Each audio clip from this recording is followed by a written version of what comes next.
Un événement inattendu. Le choc et la révélation. Michel Onfray, philosophe reconnu, toujours dans l'arène des débats intellectuels, n'était jamais un homme à se laisser abattre par les aléas de la vie. Mais une soirée inattendue allait bouleverser sa routine et celle de ses proches de manière inouïe. C'était une nuit comme tant d'autres. Un soir où Michel, après avoir passé la journée à écrire et à discuter de ses nouvelles idées avec ses collègues, s'était retiré dans sa maison de campagne. Il se sentait épuisé, mais satisfait, une journée productive qui s'était terminée par un verre de vin rouge en solitaire, appréciant la tranquillité de la nuit. Cependant, quelque chose d'inattendu se produisit. Lorsqu'il se leva pour aller dans sa bibliothèque, une violente douleur traversa son corps. Un souffle court, des vertiges et une sensation étrange dans la tête. Michel, fort de sa lucidité, comprit immédiatement que quelque chose n'allait pas. Il tenta de se rendre à son téléphone pour appeler à l'aide, mais ses jambes se dérobèrent sous lui et il s'effondra sur le sol. Le silence de la maison, habituellement bercé par les bruits des livres et des pensées, fut soudainement brisé par une urgence silencieuse mais déterminée. Sa femme, alertée par le bruit de la chute, accourut immédiatement. Elle trouva Michel à terre, pâle, son visage marbré par la douleur. Elle n'hésita pas une seconde. Elle appela les secours, le cœur battant la chamade, sachant bien qu'un temps précieux était en jeu.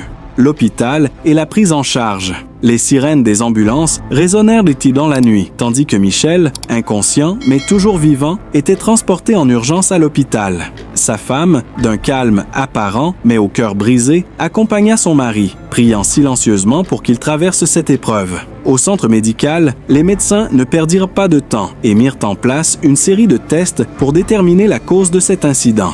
Après quelques heures de traitement et d'analyse, les résultats furent sans appel.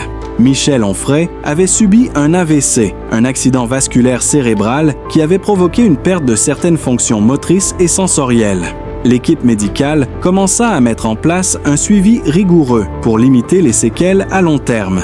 La lutte et la résilience. Les jours qui suivirent furent marqués par une période de repos forcé. Michel, homme de lettres et philosophe d'exception, avait toujours prôné l'importance du corps et de l'esprit dans l'équilibre de la vie humaine.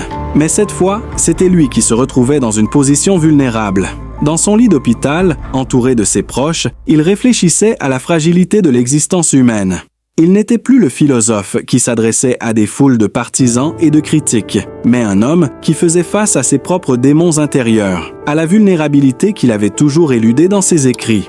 Cependant, même dans ce moment de faiblesse, une étincelle de résilience brillait en lui. Michel, loin de se laisser aller à la défaite, se concentrait sur sa rééducation.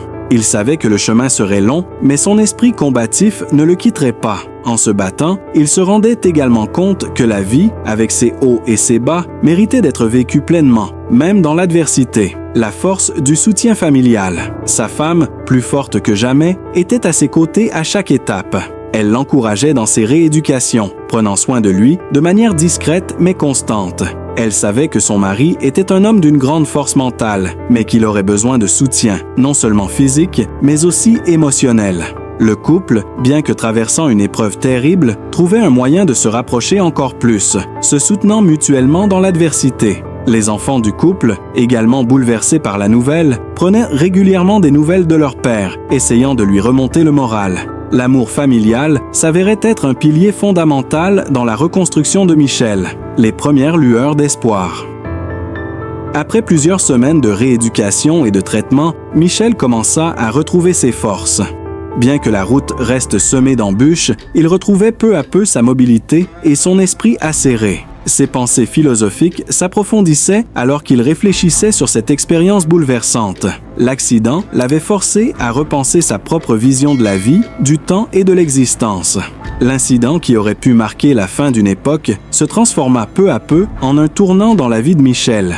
Il réalisa qu'il n'était pas invincible, mais qu'il pouvait, par sa résilience et son amour pour la vie, surmonter les épreuves les plus douloureuses. L'impact sur l'opinion publique.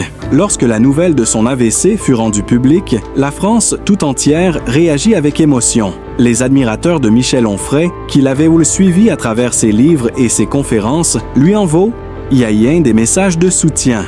L'impact de cet incident sur le public fut considérable, témoignant de l'admiration et du respect qu'il inspirait à ceux qui le considéraient comme l'un des plus grands penseurs contemporains. Les interviews de sa femme, expliquant les difficultés de cette épreuve, furent pleines de tendresse et de compassion. Elle parla non seulement de la bataille de son mari contre sa propre fragilité, mais aussi de l'importance de l'amour et du soutien familial dans ces moments de crise. L'histoire de Michel Onfray, du choc de l'AVC à sa lente mais résiliente reconstruction, est une leçon sur la fragilité humaine et la force de l'esprit. C'est aussi un témoignage de l'importance de la famille et du soutien dans les moments difficiles.